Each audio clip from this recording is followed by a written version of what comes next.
السلام عليكم ورحمة الله وبركاته. أعوذ بالله من الشيطان الرجيم. بسم الله الرحمن الرحيم. الحمد لله نحمده ونستغفره ونؤمن به ونتوكل عليه ونعوذ بالله من شرور أنفسنا ومن سيئات أعمالنا ومن يهده الله فلا مضل له ومن يضلله فلا هادي له ونشهد أن لا إله إلا الله وحده لا شريك له ونشهد أن محمدا عبده ورسوله. يا أيها الذين آمنوا صلوا عليه وسلموا تسليما. اللهم صل على سيدنا مولانا محمد وعلى آل سيدنا مولانا মুহাম্মদ। দর্শক মণ্ডলী, আজকে আমি আপনাদের সামনে নিজের যেটা নাকি আমাদের সবার মাঝে হয়ে থাকে এমন একটা সেই মৌজু একটা নিয়ে এসেছি, যেটা আমাদের ভিতরে আরো এই সমাজের ভিতরেও হয়ে থাকে। সেই মৌজুটা হচ্ছে যে কারো বিষয়ে তুমি তার পরিপূর্ণভাবে যদি না জানো সে কেমন, তথাপি তার বিষয়ে তুমি चर्चा ना करते। यानी किसी के बारे में अगर तुमको कुछ भी नहीं मालूम है तो उसके बारे में तुम कभी भी चर्चा नहीं करना। तो दोस्तों, আজকে আমি আপনাদের সামনে এগুলো বলার জন্য এসেছি। তো শুরু করার আগে 10 মার্তাবা আফজাল জিকির যেটা বলা হয় সেটা পড়েনি, সবাই পড়েন লা ইলাহা ইল্লাল্লাহ, লা ইলাহা ইল্লাল্লাহ। আরো জোরে লা ইলাহা ইল্লাল্লাহ, লা ইলাহা ইল্লাল্লাহ। সবাই বলেন লা ইলাহা ইল্লাল্লাহ, লা ইলাহা ইল্লাল্লাহ, লা ইলাহা ইল্লাল্লাহ, লা ইলাহা ইল্লাল্লাহ। দর্শক মণ্ডলী, তোমরা তো সবাই জানো যে হিটলার কে হিটলার কে জানো কি? কেউ জানো? নিশ্চয় তোমরা নাম শুনেছো, তথাপি দিলের মধ্যে আসতেছে কিন্তু মুখের মধ্যে বাড়াইতেছে না।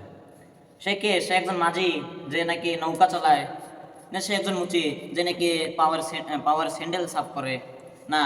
সে একজন কে? সে একজন আর্মি ফৌজ, সেই ফৌজের একজন লিডার ছিল সে।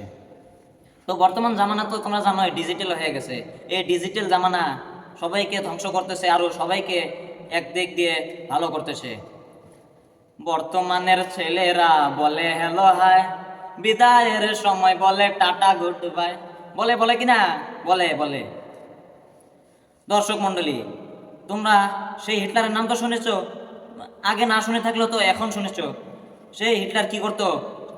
তার জামানায় সে ইহুদিকে চেনো কি তোমরা? ইহুদির নাম শুনেছো না? সেই ইহুদিকে কি করতো এই হিটলার? তাদেরকে লক্ষ লক্ষ ইহুদিকে সে মেরে ফেলেছিল। তখন এই বিশ্ববাসী, এই দেশবাসী, এই সারা জামানার মানুষ, এই সারা বিশ্বের মানুষ সেই হিটলারকে বলে যে সে একজন কাতিল, সে একজন টেররিস্ট। তখন এগুলো কথা যখন হিটলারের সাথী এবং হিটলারও শুনে নেয়, তখন হিটলার কি করে? নিজের মন দিয়ে ছেড়ে দেয় যে আমরা এগুলো করব না, আর ইহুদিকে মারবো না, সবাইকে বুঝতে দেব যে সেই ইহুদি কি ছিল। মহতরম দোস্ত বুজুর্গ, আমার ভাই ও বন্ধুরা, আমার আব্বা মা জানের বয়সস্থ চাচা চাচিরা, আজকে যা দেখতেছি আমরা, আজকে থেকে প্রায় 1 বছর 2 মাস আগে যে ঘটনা ঘটেছিল এই ফিলিস্তিন আর ইসরায়েলের মাঝে। ইসরায়েল কি? ইসরায়েল একটা দেশ। সেই জায়গায় কে থাকে? এই ইহুদিরা থাকে বর্তমান।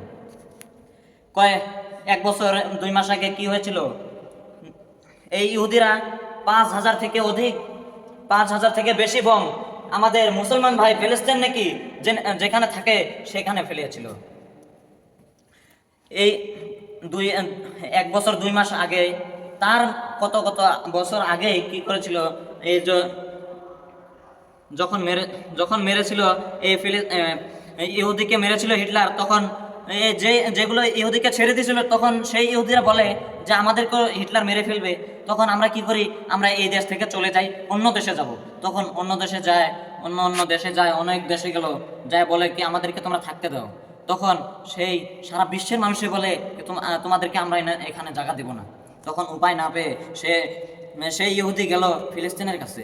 তখন ফিলিস্তিনে বলে, সে এইগুলো কথা শুনেই যেভাবে অন্য অন্য দেশকে বলেছিল যে আমাদেরকে থাকতে জায়গা দাও, এভাবেই বলেছিল যে আমাদেরকে তোমরা থাকতে জায়গা দাও। তখন ফিলিস্তিন মুসলমান ভাইরা বলে যে ঠিক আছে, তোমরা এখানে থেকে যাও। তখন কয়েক বছর পরে এখানে শুরু হলো একটা অন্য মহান দেশ, যেটা নাকি ইসরায়েল বলে জানা যায়। সে কেমনে তৈরি হলো? এই যখন আমাদের ফিলিস্তিনি ভাইরা এই ইহুদিকে বিশ্বাস করে তাদেরকে নিজের জায়গায় থাকবার জন্য জায়গা দিল, তখন সেই ইহুদিরা কি করে? আমাদের মুসলমান ভাইদের সাথে ঝগড়া করে। কি করে? ঝগড়া করে। তখন এগুলো সারা বিশ্বের গভর্নমেন্টরা দেখে, তখন কয়েক গভর্নমেন্ট একসাথ হয়ে তখন কি করে? সেই ইহুদিকে অন্য একটা জায়গা দেয়, আর ফিলিস্তিনকে অন্য একটা জায়গা দেয়। এই ফিলিস্তিনে 100% জমিন থেকে 55% জমিন কি করে? ইহুদিকে দিয়ে দেয়। আমাদের মুসলমান ভাইরা নিজের দয়া মায়া করে তাদেরকে দিয়ে দেয়। তখন নতুন একটা দেশ বানালো, সেই ইহুদিরা নিজে নিজে একটা দেশ বানালো, সেটার নাম হলো কি? ইসরায়েল। আর যেটা 45% আছে 100% থেকে, সেটা আমাদের মুসলমান ভাইরা নিয়ে নিল। আমাদের এগুলো দিয়ে চলবে। বর্তমান জামানা যে দেখতেছি আমরা, সেটা অনেক ভয়ঙ্কর। সেই ইহুদিরা যখন নিজে নিজে একটা দেশ তৈরি করলো ইসরায়েল, সেই ইসরায়েল কি করে? সপ্তাহে সপ্তাহে কয়েক বছর পরে একটা একটা করে বম ফালায় সেই ফিলিস্তিনের কাছে। সেই ফিলিস্তিনরা বলে যে তোমরা এগুলো করো না। তখনও সেই ইহুদিরা মানে না, তথাপি সেই ইহুদিরা কি করে? ফিলিস্তিনের উপর বম ফালায়। যখন এই কয়েক বছর আগে যখন একটা বম মাত্র ফালায় সেই আমাদের ফিলিস্তিন ভাইরা এই ইহুদির উপর, তখন কি করে? সেই ইহুদিরা কি করে? 5,000 থেকে বম এখানে আমাদের ফিলিস্তিন ভাইদের উপর ফালাই দেয়, যেটা নাকি আমরা ফেসবুক অন করলে, ইনস্টাগ্রাম অন করলে, সোশ্যাল মিডিয়া অন করলে আমরা দেখতে পারি যে গত 1.5 বছর চলতেছে। তথাপিও সেই এই জামানার যেটা যুদ্ধ ছিল এখনো কমে নাই। আল্লাহর কাছে একটাই দোয়া করে, জানোই আমাদের মুসলমান ভাইদেরকে সহি সালামত ঠিকভাবে থাকার জন্য তৌফিক আতা ফরমায়। বর্তমান জামানা যেটা দেখতেছি, আমরা যদি মুসলমান ভাইদেরকে বাঁচাবার জন্য যাই, বাঁচাতে পারবো না। কারণ সে চতুর্দিক দিয়ে, ফিলিস্তিনের চতুর্দিক দিয়ে একটা বড় একটা ওয়াল আছে, ওখান দিয়ে আমরা যদি যাই কিন্তু যেতে পারবো না। যদিও তথাপিও যদি অন্য তরফ দিয়ে আমরা যদি যেতে চাই, তখন আমাদের কি করবে? এই ফিলিস্তিনরা যে আছে, ফিলিস্তিনের যেটা বাউন্ডারি, এই ওয়াল, বড় বড় ওয়াল, এই ওয়ালের চতুর্দিক দিয়ে ইসরায়েলের সেনাবাহিনীরা আছে। এই সেনাবাহিনীরা কি করবো? আমাদেরকে গুলি করে মেরে ফেলবো। আমরা যদি এরোপ্লেন, বিমান দিয়ে যদি যাত্রা করে যাই, তখন যাত্রা করতে পারবো না। কারণ যত এয়ারপোর্ট আছে সবগুলো ধ্বংস করে দিয়েছে কে? সেই ইসরায়েল। তখন আমাদেরকে কি করতে হবে? বেশি বেশি করে দোয়া করতে হবে। হুজুর সাল্লাল্লাহু আলাইহি ওয়াসাল্লাম বলেছে, ক্বালান নবী সাল্লাল্লাহু আলাইহি ওয়াসাল্লাম ফিল হাদিস, আল মুসলিমু আখুল মুসলিম। অর্থাৎ একটা মুসলিম সে অন্য একজন মুসলিমের भाई। एक मुसलमान दूसरा एक मुसलमान का भाई है। ये कौन बताया? এটা কে বলেছে? মহান নবী সাল্লাল্লাহু আলাইহি সাল্লাম, বিশ্ব নবী হযরত মুহাম্মদ সাল্লাল্লাহু আলাইহি সাল্লাম বলেছে। তখন আমাদেরকে কি করতে হবে? বেশি বেশি করে দোয়া করতে হবে।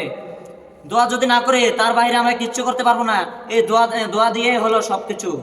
বেশি বেশি করে দোয়া করো আমার ভাইয়েরা, আমার মা জানেরা। আর এগুলো যে চলতেছে তোমরা দেখতেই পারছো, এই ইসরায়েল যে তাদের উপর বম ফালাতেছে, সেটা ইসরায়েলের পাবলিকের তরফ থেকে না, সেটা হলো ইসরায়েলের গভর্নমেন্টের তরফ থেকে। কারণ হচ্ছে বর্তমান আমরা দেখতে পাচ্ছি যতগুলো ইসরায়েলের পাবলিক আছে, সিটিজেন আছে, সেরা প্রোটেস্ট করতেছে যে তোমরা এগুলো বন্ধ করে দাও। কাকে বলে? সেই ইসরায়েলের প্রেসিডেন্ট, সেই ইসরায়েলেরকে শোনাবার জন্য বলে, সেই ইসরায়েলের গভর্নমেন্টকে বলে। তবুও সেই ইসরায়েল বন্ধ করে না।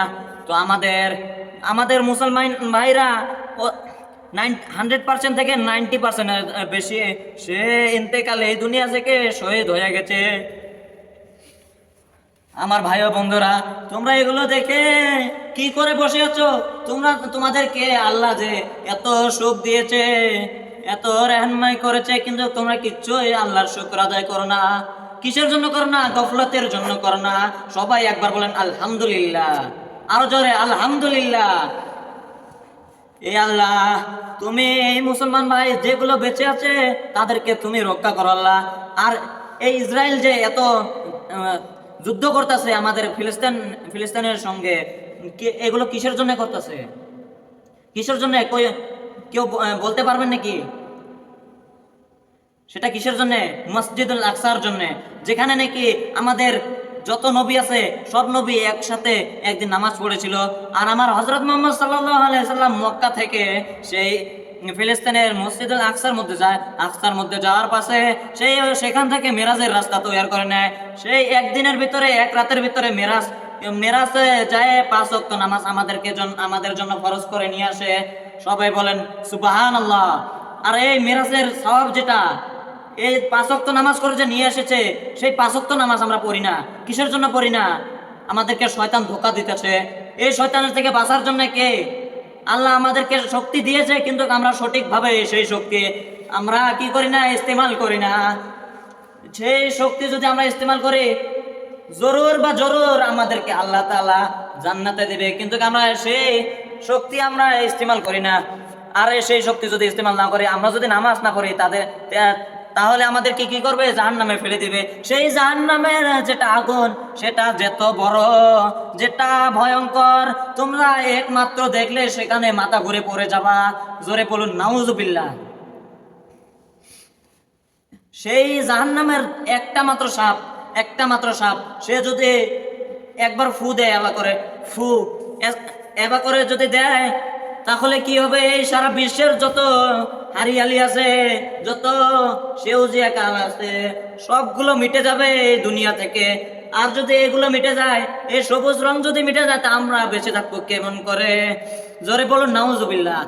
আল্লাহ তাআলা আমাদেরকে এই শয়তান থেকে আমাদেরকে বাঁচায়।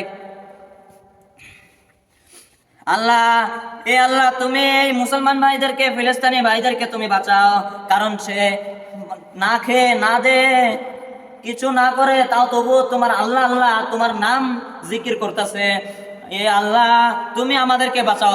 এতগুলো কষ্ট নিয়ে আল্লাহ তবুও সেরা বলে যে আলহামদুলিল্লাহ, এত কষ্টের মধ্যে থেকেও।